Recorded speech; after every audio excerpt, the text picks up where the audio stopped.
রহিম চাচার একটি গরু ছিল, নাম লালু। লালু ছিল খুবই শান্ত স্বভাবের, কিন্তু একদিন সে মাঠে ঘাস খেতে গিয়ে কাঁটার পা দিয়ে ফেলে।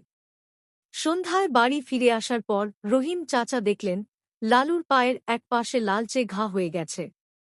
তিনি দেরি না করে ওষুধ নিয়ে এলেন এবং যত্ন করে লালুর পায়ে লাগিয়ে দিলেন।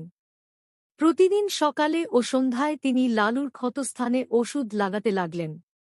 কয়েকদিন পর লালুর পা পুরোপুরি ভালো হয়ে গেল।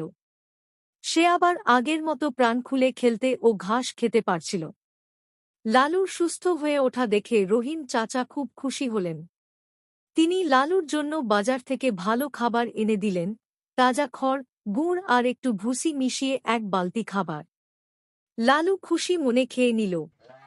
খাওয়া শেষ হতে না হতেই লালুর পেট চোঁ চোঁ করে ডাক দিল।